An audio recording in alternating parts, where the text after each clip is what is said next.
posting to any social platform can be a part of your marketing strategy, but it can't be your marketing strategy. Do you need to create different content for every single platform? A misconception a lot of people have is that more content means more connection.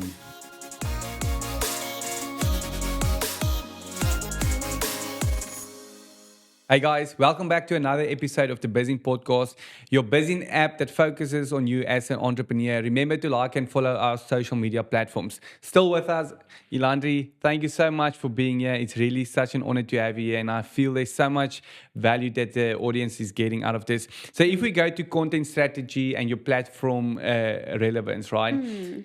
There's so many platforms. I mean, if I need to start listing them, it's just going to take us the whole episode.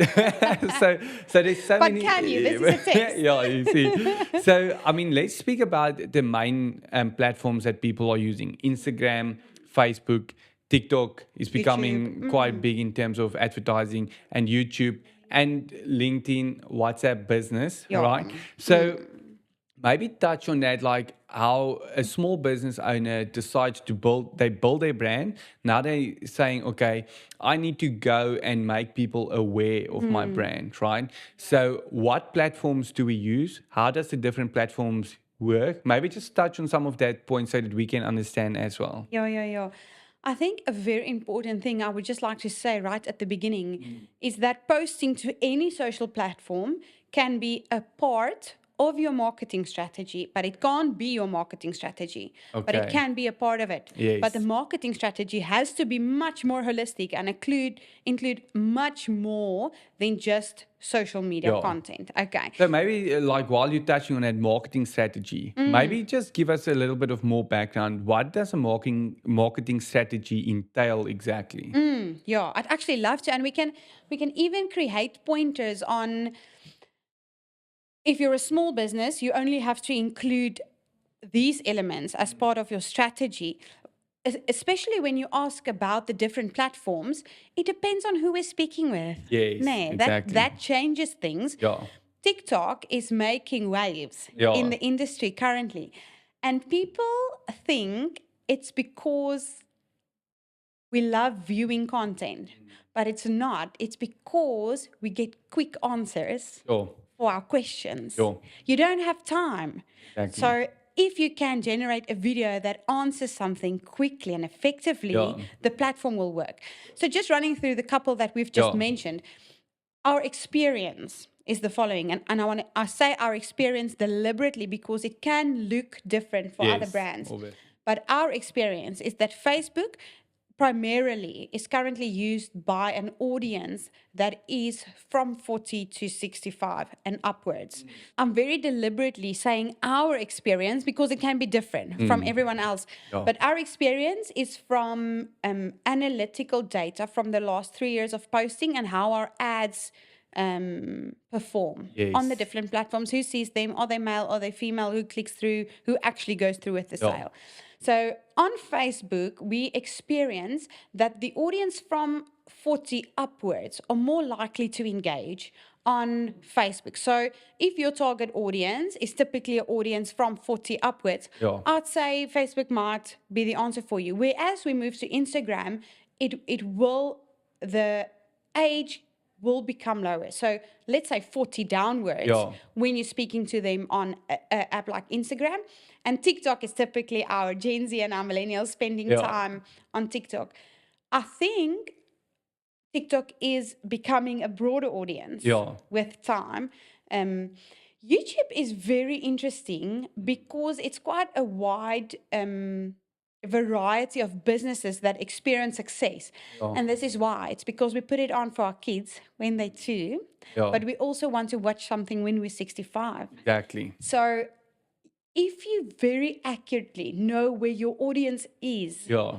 YouTube is a very solid platform to use. Yes. Something very practical like the George municipality have success with YouTube ads because they know where the people's coming from that will be using George as a tourism destination, yeah. and they know where to speak to them. Interesting. Yeah. So YouTube definitely, if you know where your audience Yeah. is, because then you can very accurately put your ads on those platforms. That's LinkedIn, great. obviously, more business to business marketing.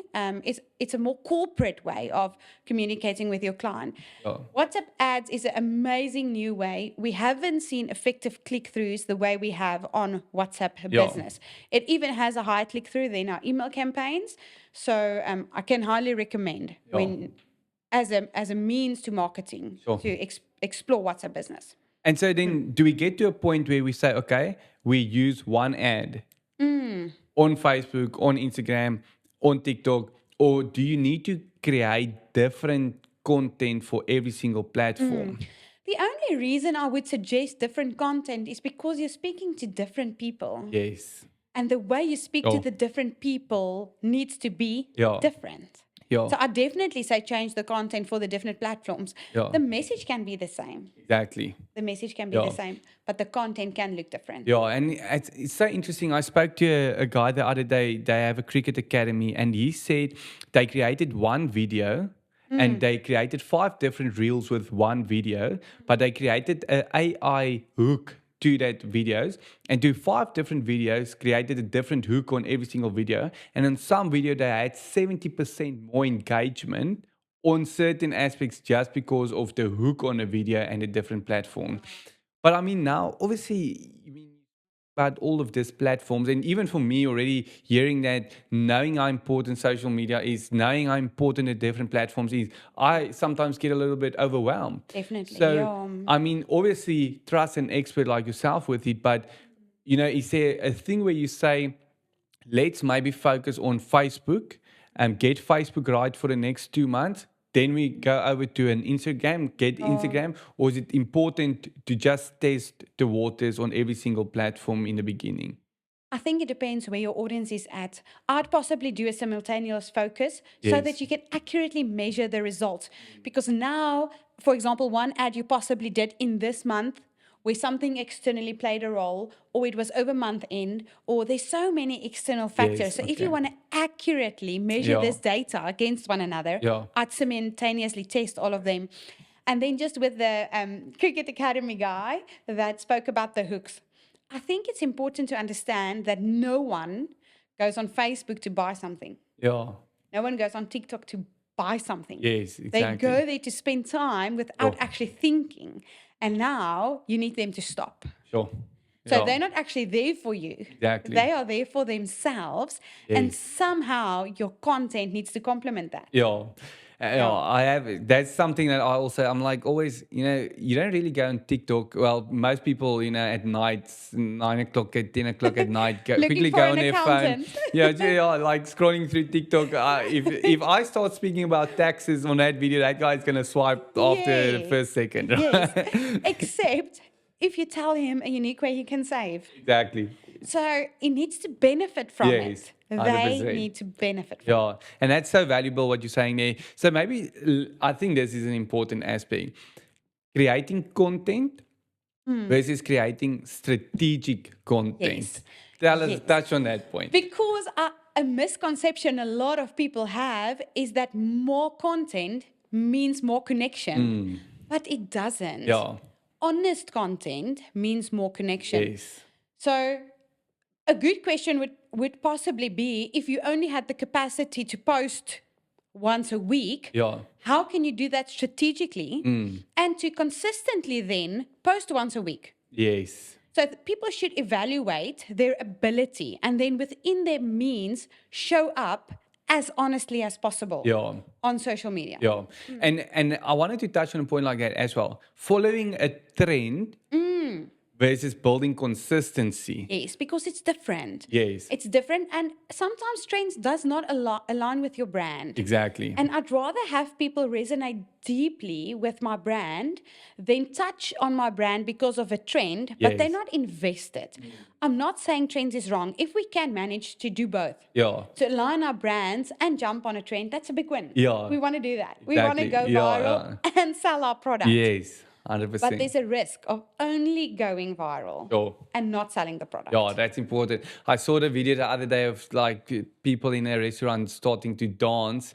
And I don't know if you saw that. Now everyone is Yes. making that. And like that's now a trend that's going around. So do you ever, as a person that sometimes manages other people's social media and their brand and everything, would you tell them, because I know a lot of small business owners, they want to keep access to their platforms. They want to do. have admin rights and then sometimes they would just randomly share things, right? Jump in.